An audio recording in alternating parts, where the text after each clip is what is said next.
Okay, welcome back. Today we're going to be looking at another special game for you guys. Going to be versus Nightend, pretty popular streamer, pretty high ranked player. We're going to be playing him on Broken Crown. So I'm going to be setting up my camera hotkeys first, and I'm going to be doing the typical build I've been talking about since the start of my videos. That's fast expand into 3 barracks, into a 3rd base and all that, with some pressure and stuff like that. Again, the meta has changed a little bit since that time, but, you know, hopefully it'll revert back and this build will be viable again because I quite like this. So I'm just going to be getting the Hexen energy and attacking him just like normal, like I always say. Just trying to get energy, trying to annoy him, and maybe try and get him to recall. I'm going to be sending my workers down and overcharging them. And actually, one thing that you can do if your infernal opponent is sending his Hexen forward, you can try and surround with overcharged workers and get the kill. You can see I'm only going to manage to get a lot of damage in, not the kill, because my workers kind of derped out and they kind of ran around in circles rather than attacking right away. But I managed to force his recall, and I got a good bit of damage on him. And now that Hexen's hurt, and I can't really go back out on the map for a little bit. I'm going to send my dog back across the map immediately. I'm going to take a look over the wall here to see if he's got an expansion, and I'm going to rest assured when he does that I can go for additional workers. If he had no expansion, that means he's going for army and aggressive, and I'd have to build a barracks right away. So I wouldn't be able to add any workers. I'd have to temporarily put them on hold. But as it is, I'm just going to add additional workers like normal. And once I've got the spare money, while workers are making, always make sure you've got workers in production. But when you've got spare money, you can throw down that barracks. And from there, you can transfer 5 to Ethereum. I'm going to be doing that in a minute, I assume. I'm just kind of focusing on the dog. Again, just getting energy off of him. So now that I'm in my main base, there we go, 3, 4, 5. Transfer that over to Ethereum. And my guys are going to be building the barracks, and immediately following, I'm going to put down my biokinetics lab. Be teching up because I saw he's got 1 vault and 1 conclave, and they were just in production while I was arriving. That means he's, again, not going to have any units that can really deal with me for quite a while, and I'm pretty safe. I notice he's got a worker going over here and opening up this side. This is so that he can get faster access to the creeps, I believe. But I'm going to come up and try and poke him, and I'm going to try and make him stay at home. I'm going to try and delay what he's up to, and it's going to work. He's going to bring his gaunts back, and this is successful. He wanted to go straight for the camp, but I'm forcing him to run around his base instead to deal with my harassment. And as long as you don't lose the dog, it's a good play. Just continuing workers here. I'm going to be adding my 2nd and 3rd barracks shortly while I start exo production. And I'm going to be taking a look to see and confirm that he's actually going for the camps and what he's up to. So there he is. He's got his units lined up and he's going to be going right for the camps. I'm going to be sending my Lancer kind of across because I do notice he's got quite a few units, as in not that many. But I don't expect too much to come of it. I'm going to hit him once, that Gaunt, but I wasn't able to kill the Gaunt, unfortunately. My dog was going to die. It's not worth losing the dog. It's a very important unit. So back at home, I'm just going to turn both of them around, and I'm going to be adding my 2nd and 3rd barracks. I'm going to go here and repair my dog, and this Fiend's going to get in and run around and scout. Not a big deal. I've got nothing to hide, so it's not a problem for me. I'm supply blocked, don't worry about that. You can ignore that. Nothing to see there. I'm going to pull my workers just to ensure I get a surround and kill that Fiend. Fiends can be pretty annoying if they're microed a whole bunch. You know, they can really get your workers going. Otherwise, I'm sending my dog back out now that he's repaired to get more scouting information. Always important to get a lot of information, see how many workers he's got. I can see he's got quite a few workers. I'm going to try and steal that camp. I'm looking at the neutral camps that are already there to see if he's capturing them currently. You can tell if the bar is filling up before it actually hits, before it turns blue on the minimap. I didn't look at that health camp down there, but now that I've seen that turn blue, I know exactly where his army is. He's down at the health camp, getting that, and so that's all I needed to know. I know there's no attack coming, and he's at the bottom of the map, so I don't have much to worry about. He's probably going to go from the health camp to the watchtower to the speed camp, and so I'm just going to poke around a bit more. He's going to send a Fiend in there to recapture that camp. I could fight that with my dog, but I'd rather just use the speed camp to get full information. So I'm going to use the Howl. I'm going to run all the way in. I only see one production building of each type, and that means he's got not much army. He's going really heavy into economy. You know, we're 5 minutes into the game, and I've got a lot of production, and he doesn't. And that, to me, indicates might be a good time to attack. I'm going to get a look at his army here. I'm going to try and see as much of it as I can so that I can see and kind of gauge whether or not I can fight it. And I think I can fight that army. He's going to send some speed fiends over to my base to scout. Not a big deal. I don't really care. I'm just going to be pressing forward with my attack. And I believe I'm going to be going up into tier 2 here really quickly. I'm going to snipe that skull and the fiends there. I'm just going to use my bobs to kill them. And sure enough, my tier 2 came in right as I was talking about it. Promote the Lancers, just as always. Save 25 for the shield. Unlike Celestial, you can use the shield versus Infernal, and it's very effective. And I'm just going to kind of do some damage to see what I can get. A little tip in case you didn't know. It's actually Fell Hogs themselves, the little neutral unit that deal supply, and they're the ones who deal damage. But if you kill those, it does supply block him until it respawns. So that's something. Once his Hellborn is out, I'm going to have to back out. The Hellborn is a siege unit. You can't get on top of that. You can't stop it. And it's just going to get free damage in while my units, you know, kind of can't do too much anymore. And it's very important you never lose your exo ball. You got to be very careful when you're roaming on the map and what you do. So I'm just going to pull out. It's not worth trying to commit and kill his units anymore or get a few more gaunts. If I lose my exos, you know, the game's going to be a very poor situation for me. So I'm just going to back out. I'm going to be active on the map instead. I'm going to get my speed camp and get some money from that. And then I'm going to go and get my watchtower camp. I'm going to be adding additional sentry posts on every base. You know, always shutting down those counterattacks. I've seen earlier he likes to do counterattacks. You know, he was sending some of those fiends in and stuff. And I suspect later in the game some additional counterattacks would be coming. So always shutting down options that our opponents have. And so making those sentry posts is going to do that. Behind this, I'm just taking some little trades with his army. I'm going to move down to the bottom side of the map. I've got a pretty large exo ball now, and so even if he's got Hellborns, it's not going to be a big deal. And I'm going to be adding my Ethereum. I'm actually going to intercept this drop, which was huge, because I was moving down to that side of the map. I believe that was filled with 8 gaunts, and so, you know, pretty lucky drop grab by me. I was actually moving down to see if he's got a third base, and he still has no third base, which was pretty shocking to me. Even if that camp, or that drop made it through, wouldn't matter, because I've got these sentry posts on every base now, so I'd be able to shut it down without too much damage. You can see there's the buzzsaw turret, and there's the other one. He's going to try and take this camp. I'm just going to go and stop it, make sure he can't do that. I'm going to poke into the other third base location coming up here and see if that's where he's made it, or what's going on there. And all the while just continue my unit production, my bob production. Capture point secured. I'm going to be adding in my mech bay here. Because I'm on 3 base, I'm going to be going into my 4th base soon, so I'm going to be needing more barracks and a couple more high-tech units like the Atlas. So sure enough, there's my 4th barracks. You can see the bobs being absolutely useless. Oh, they piss me off when they do it. Look at that guy just standing there. He's just standing there. It's like, oh, I didn't know. I didn't know this was your break, but okay. And behind this, I've got my 5 barracks going now, and I'm going to continue worker production. I'm actually going to get caught. My army's going to split. Be careful this doesn't happen with the pathing. Thankfully, he backs up, but my army did split, which was bad by me. And he's going to try for another drop. This is what the turret is for. This is why it's here. And I'm just going to focus down the gaunts and try and repair as well. I'm going to overcharge my workers so that they don't die as easily to the gaunt bounces. I'm going to try and repair the ones that are low HP. And he's going to have to back out. This drop can't do much because I've got the sentry posts everywhere. If I didn't have those, it'd be a pretty big deal.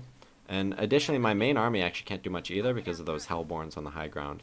I'm not going to be able to stop those. And so with my speed cap, I decide I'm just going to go and try and kill this drop and get rid of it. And he's trying to be annoying with it. I'm just going to try and take it out. And when Exos have speed cap, they can catch the Doombringer. So I'm going to be able to catch this here. You can see just how fast those Exos go. They really can catch it. And those 3 workers are still standing around after building the barracks. Don't worry about that.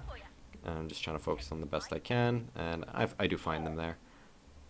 Behind this, I'm going to add my machine shop, and that's going into Atlas, and I'm going to add my hangar bay for evac. I'm going for tank and evac, pretty classic combo in this matchup. I've actually been developing a new style that I'm really excited to share in the near future on videos that will be coming out that is different from Atlas evac. It's mostly bioplay, but I add in some helicarriers, which is the new unit. They are significantly better than you might think, and so I'm excited about that. Our forces are I'm actually doing something different here. If you're against a player who likes to do counterattacks and drops and stuff, I'm actually going to have my rally points set at home. Instead of, you know, the normal, I rally across the map, it's called a parade push, where there's always units coming across the map, kind of like a parade. I'm just going to rally at home. And that's so that I shut down that counterattack option for him. I'm going to be coming in and doing a bit of damage, poking around. When his full army arrives, I'm just going to back out. Again, I mentioned, those fell hogs are the ones that provide supply, and so me killing all of those, he's actually supply blocked right now, I almost guarantee it. I also managed to kill some of the meat farms so they don't respawn, but, you know, the lesson is all the same. I'm going to be supply blocked here, nothing to see there, nothing to worry about. I'm just going to send my units back to the health camp to try and heal up a little bit, specifically my lancers. I'm going to see finally he's expanding here. I've been trying to, you know, kind of leverage this area for a long time now, and so I'm going to be able to take that. I see his armies on this side, and so with that little group, I'm just going to try and go for a counterattack. One of his Hellborns was too far forward, so I'm just going to move forward and snipe that. And for the rest of the fight, I'm just kiting backwards. On this side, I'm microing as well, but he's going to pop out 2 Magmadons from his vaults, and that's going to shut that down, so I'm just going to send it home. Just right-click it home, and there's no need for that. He had another Hellborn overextended, so I'm going to manage to snipe that too. Hellborns are a high-priority target, but they're very deadly. I'm going to try and snipe another one, but this was a huge mistake by me. You see how much damage that Magmadon did. He almost crushed my entire army. You really can't get caught in those Magmadon stomps, but still, my army is kind of prevailing, so I'm going to pop the shield on that Lancer up front. I'm just going to right-click him on the Hellborn, but he's actually going to end up getting caught in my thing again. I de-aggro him there, you can see, so that he's just kind of the focus of the Hellborn. I'm going to move back to the health camp, and this was the position that I've been trying to get into for a while versus him. Which is, you know, attacking that third base with the health camp. That's what I was doing earlier when I sniped the drop and all that. With my excess money, I'm going to go ahead and expand into my 4th base, and I'm going to combine the rest of my army because I'm about to get overwhelmed here. You can see this little exo force, it can't be out on the map alone. You got to reinforce it, and so I'm going to reinforce with the rest of my army here, and it's all going to combine together, and now I'm going to be doing the parade push because I'm ready to try and close out the game. I'm going to get this camp real quick for that additional money. Plus 200 Luminite, that's a bunch of Lancers or whatever that might be. And I'm supply blocked again, don't worry about that, nothing to see there. Because I'm going into my 4th base, I'm going to add additional barracks, and you can see he's going to pop up here. I'm going to try and take the fight. For Atlas evac micro, you drop the Atlas, and as soon as it fires, kind of no matter where it is, pick it up again. Doesn't really matter if it's in a good spot or not, pick it up again, and then drop it again. And that's mainly just to make sure he can't dive on it no matter what. It's really tricky to get the evac, and so it's better to do it that way. This is a move I'm a little conflicted on, which is I take a group of Exos and commit really hard onto the Hellborns. You saw I have a great arc here, just a huge arc, and so I was able to do that. It can be costly if you end up losing the fight, but if you do manage to snipe those Hellborns like I did, you're going to end up winning the fight like I did. But that's going to bring us up to 1362. Game 2. We're going to be versus Serton. He's playing Celestial, and we're going to be on Isle of Dread. I have been skipping most of the Celestial games that I've been playing, not uploading them. They're not good games, not good content. They're boring, and they're almost always losses to Kree in the first, minute and a half of the game. They always proxy that, and then go straight into Kree and just roll it into you. But Zerton here, he's going to be a very nice guy, and he's not going to go for Kree this game, and so I figured I'd show off some of my bio play and see how it does in the matchup. So I'm going to be starting out with a barracks first. You can expand versus Celestials, especially if they are going to go for kind of Kree, or in the new patch it's Vector. That's the problem, they can get a Vector in a minute and a half. So if I didn't have a unit in 20 seconds from now, I'd be dead, because the Vector would show up in my base and start shooting all my units. And Vectors do bonus versus light, of course, so they 3-shot the Bobs. Very quick way to lose the game. Pretty unbeatable, but As it is, I notice he's going for a whole bunch of crystals on Luminite. That typically means he is going into Kree, but it could also be Argent, so I'm going to put down my Biokinetics lab because I'm going straight up into Exo. The Exo is kind of the only unit that I have a full trust for, and I'm going to be adding my supply depot there so I don't get supply blocked. I'm just going to be poking this building for as long as he lets me, and then I'm going to back away. My kind of goal here is just to see, what army is he making, and he still hasn't put anything down, which means he's probably got another collection array somewhere that he's put down, and I can see now he's putting down his first creation chamber. I'm going to be adding my first Exo to start, and from here on out, it's pretty much all just Exo production. I'm going to be attacking this, but like I said, the buildings on Celestial, they regen energy, and HP, sorry, insanely fast, so it's not really going to do much. I'm just going to kind of track what the Arc ship is up to instead. I'll be adding on additional Exos and kind of continuing my worker production home. I'm going to use my ability there to make sure that the creation chamber finished. I'm going to be kind of looking to see if he's trying to take this base here or what's going on. And sure enough, he did take that base a bit earlier, and he's going to be adding additional crystals to that. So he's really going into economy here, and so I'm free to add my second barracks and kind of just keep building my army without worry that an attack is coming right away. I'm going to make quick draw hustle. This was pretty early in the meta, and so I had the idea of a build where you go super fast exo pressure. And I thought I could get it out kind of before Kree or Vectors or anything like that. I was sorely mistaken in the long run, just in case you're wondering. This build does not work at all. But if they go mass Argent like this, if you're in a lower rank or something like that, you can give this a shot and it might work. I'm just going to be attacking that Argent there. He's got no energy left. When they have no energy, the dog can actually kind of one-on-one them. He's going to bring up another one, and I'm just wasting the energy on the Argents. That's going to come in handy for me later. It's always good to try and drain as much energy as you can. It's going to make a difference in the long run of the game. Whether even if they're resupplying from the power bank right away, that power bank no longer has that energy and stuff like that. And if it's free, because I'm about to go heal the dog, I actually kind of lost the location of the flower for a second there, but I found it. If it's free, then it's worth it.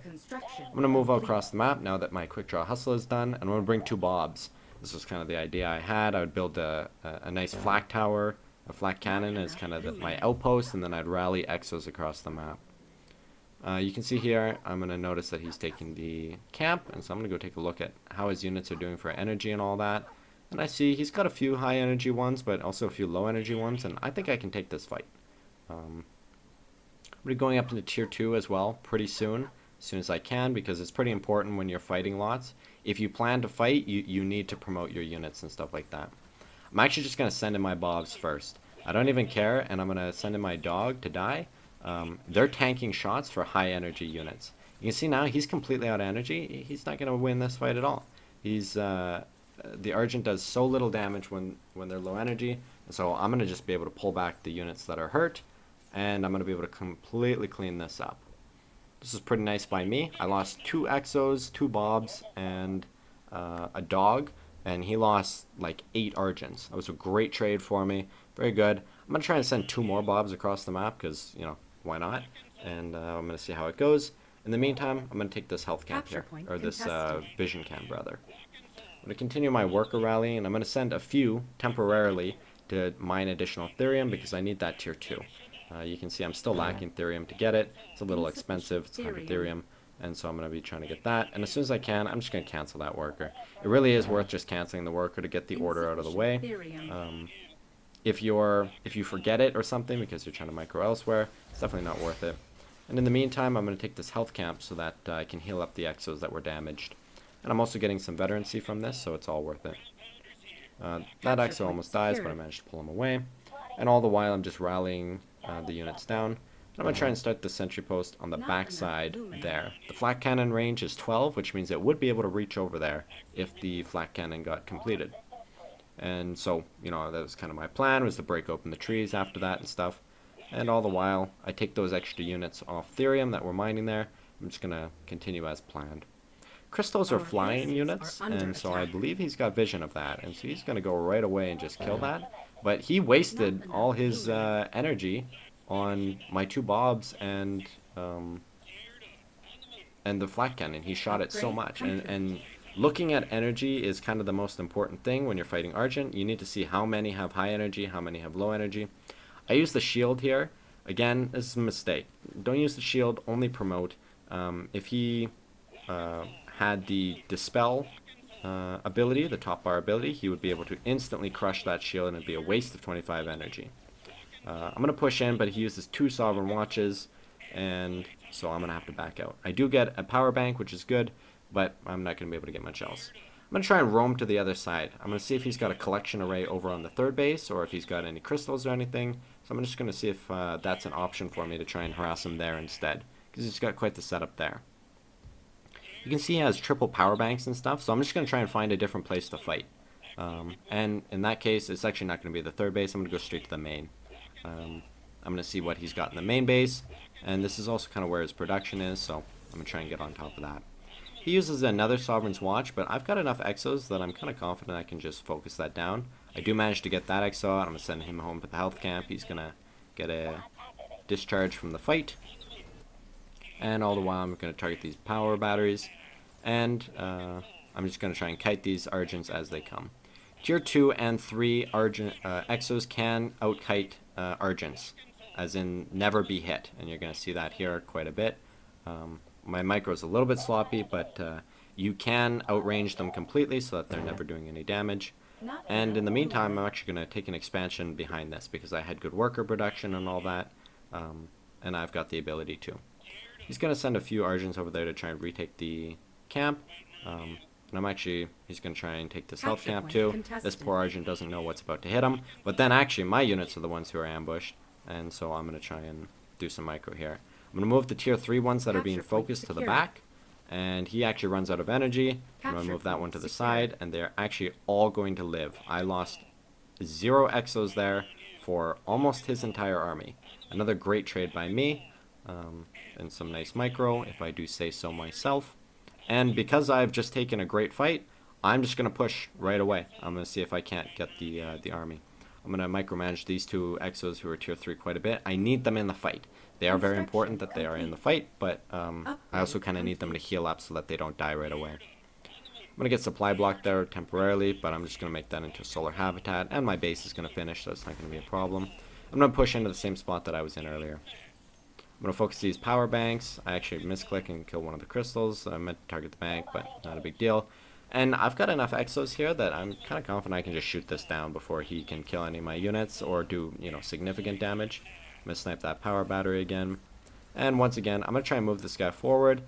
Again, I use the shield. Not a good idea in hindsight. If he had the dispel, he would just immediately dispel that and kill that unit. But he didn't, and he focused all his energy on it, and so I'm going to be able to take out all of those Argents and pick up the win. Thanks for watching.